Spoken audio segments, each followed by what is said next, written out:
Hi everyone, today we are talking about really great books I have gotten recently that are about angels and demons. This is a part 2 because I already made a part 1, so if you want some other books on demons and angels, then go watch part 1, but this is part 2, so let's just get into it. So, first of all, the Encyclopedia of Angels.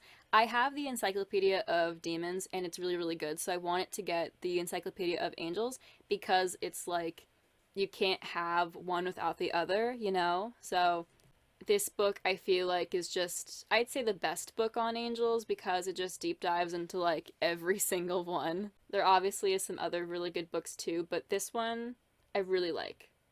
This book is just full of like stories and information on angels and just I'd say it includes pretty much like all information you really need on angels.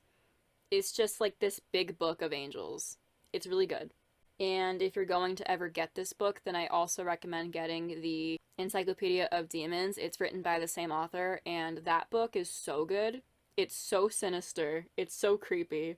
It just really just deep dives into the lore behind demons, and this one deep dives into the lore behind angels. And I just feel like it's just such a good book series because the author does have other books too that are like encyclopedias of whatever topic they write about, and so far the ones that I have from this author are just really, really great.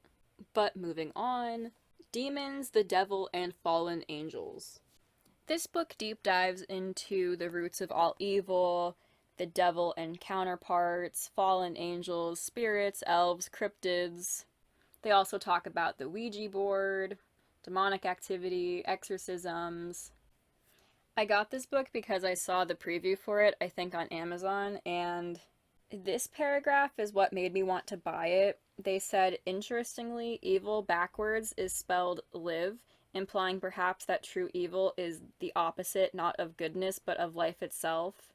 Death is not necessarily evil, but our obsession with the darkness of the unknown may have morphed into our psyche as the anti live or evil. Switch the letters around and you have vile, add D and you have devil. Like, I thought that was like so. I'm 14 and this is deep. I just thought that was so good. I get kind of sus around books that refuse to mention Lilith because I've noticed that a lot of books will actually try to hide any lore or history of Lilith. Like, they just try to hide it for some reason. But if you go to page 36 and 37, there actually is pages dedicated to Lilith in this book, so that's cool. But yeah, I just think this book is pretty good, so I really wanted to put it on this list because it just fits the vibe of books to read about demons and angels. Next up is a field guide to demons, fairies, fallen angels, and other spirits. This book deep dives into spirits that regard the water, mountains, forests, deserts, and other places, which I think it's a pretty good book because, like, it doesn't only discuss demons that are in Christianity, like, it also discusses demons that are in other cultures and other religions, you know, because demons aren't only a Christian concept, like, there is other religions that have demons and dark spirits, so. But yeah, it is a creepy book, though. Like, it really does talk about a bunch of different demons dating back all the way to Mesopotamia to like current days. I think it's really interesting, so had to put it here. Next up is Angels A to Z. This book is really just a dictionary to every angel. There are stories in it, but I really love the other encyclopedia I have, but this is really good. Next up is the Book of Heaven. Now, in my last video I mentioned on this topic, I believe I mentioned the Devil's Atlas, and that like deep dives into like what hell is, and they also mention heaven, but I wanted to get a book that discusses what heaven is.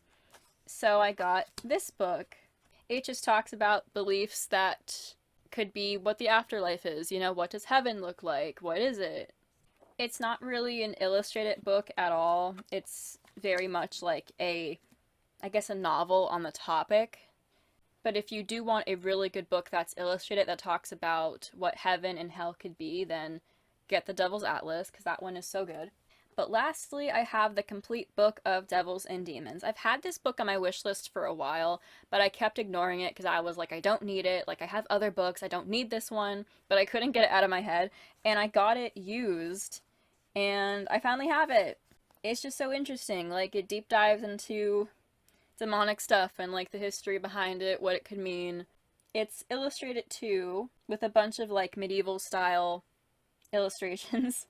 It's really easy to read as well. Like, I hate when I get a book and it reads like a scientific study. Really hard to understand writing. Like, I cannot deal with that. Like, I literally cannot read it. Like, it makes me so, like, it's not fun, you know? But this is really fun to read. Like, it's easy to read. It's got information in it that's pretty good. Like, yeah. There is a ton of demonology books that read like studies and just take all the fun out of learning. So it's really important to me to talk about these books here because you could learn about angels in a fun way. I feel like when you talk to people sometimes they speak about angels in the most biased way ever, or they deep dive in the most like biblical perspective ever, and it's just like not helpful. Or if they talk about angels, or if a book talks about angels or demons, it's just very either painting out demons to be the worst thing ever, and angels are the best, and they can't do any wrong, and they don't discuss both sides of the argument. Like, it will sound very biased, or it just sounds very, or it sounds very, like, biblical, or it just sounds very scientific. It's just, like, no fun to read, because it sounds like propaganda, or it sounds like an essay, and I just get bored. I just get annoyed. But these are really fun to read. The Book of Heaven, that's kind of an essay, but I still like it. But this one, the complete book of Devils and Demons, this is good. I like this. This is so good.